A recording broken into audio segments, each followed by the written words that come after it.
And my advice is always just start. I think a lot of people, and I get asked so often, like, what tools are you using, like, to film? What camera are you using? I want to have the exact same setup as you. And it's really less about that. And it's more about just starting and putting yourself out there. You don't need top of the line equipment. I don't have top of the line equipment. I mean, my lights are from Staples. So it's like, you don't need the top best products ever. And you don't need to have, an incredible microphone, an incredible camera to get started. As long as you're getting started and you're cultivating that audience. I mean, for my niche specifically, if anybody is interested in that, save your money to buy nail polishes, because that's the content. You want to focus really on the content rather than the production value, because as you grow, you can make money to invest in that. And that's where, I got all of my products after I started making content. And then with that money, I was able to buy better, film stuff, better equipment, a better computer, that kind of stuff. So it's really more about the content. Start as soon as you can, and don't waste your money on products you don't know how to use. It's just another thing that I've made that mistake before, buying an expensive camera and being like, okay, I don't even know what to do with this thing. I would just say, film your first video, just like get comfortable filming. You don't even have to upload them, but just start like creating videos, and then maybe the more you'll talk to a camera, the more comfortable you'll get. And I feel like it's a lot of how you feel about your own channel that people will see. If you're scared and you don't want people to find it, then people are gonna find it, and then it's not gonna be the same as if you were super confident about what you're making. Like, if you're confident about putting yourself out there and like making your own channel and doing this for yourself, especially if it's something that you love, it's like a passion, then other people will see like, oh wow, that's so cool, she's super confident about going about a YouTube channel, I wish I could do that. Scripting, I talk about this on my channel a lot, or just journaling in general, like getting your thoughts out on paper so you can kind of process what you're going through. But scripting is a journaling process where you're journaling as if you're your future self in present tense. So like, if I want to journal as myself in a year, I'm writing what that life looks like at that time. So for me, when I was like, I don't know what I want my life to look like, I started journaling how I wanted to show up. Like, how does a more brave version of me show up, and what does my life look like?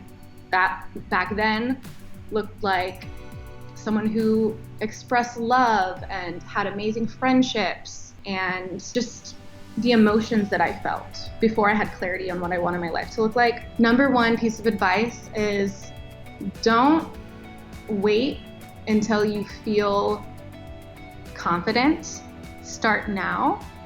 Because like I was saying earlier, we want to package everything up and make it perfect and then deliver it, but people don't want that. Start, feel uncomfortable. It's gonna feel uncomfortable. The more you face that uncomfortability, the less it takes over. Like, the more you let yourself feel that, the more you do it, it doesn't shock your system so much. So just do it, even though it probably will be uncomfortable, and keep doing it.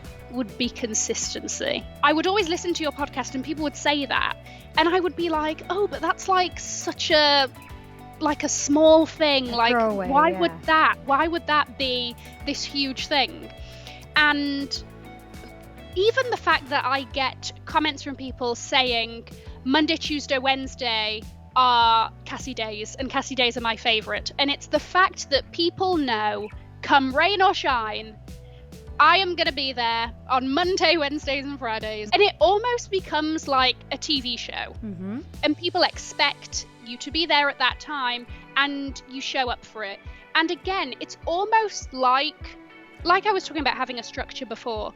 It's almost like that again, because you are accountable to yourself, but you're also accountable to make sure that you turn up for your audience those days.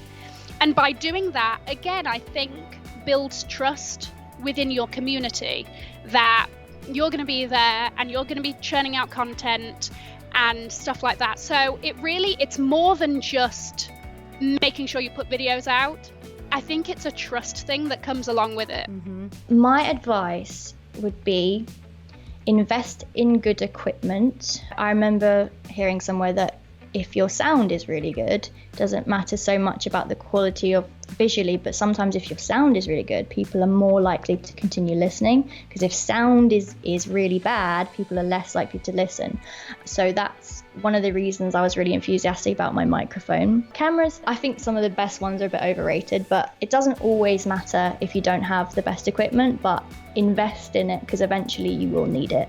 And to keep up with everyone else on YouTube, people have the best equipment, and I feel like you just need to make sure you put quality into your videos.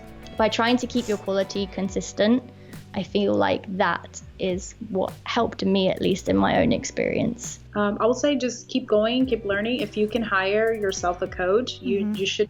It's absolutely worth it. I have invested in my education for YouTube. I've taken an interest in marketing and online marketing specifically, and I think it's been really helpful. So, it's good to be yourself and, kind of go through this intuitively. But if you can hire someone to mentor you and to coach you, I honestly believe is the best thing you can do, because you'll skip that process and then you can just focus on actually creating instead of having to learn and figure it out while you're trying to be creative.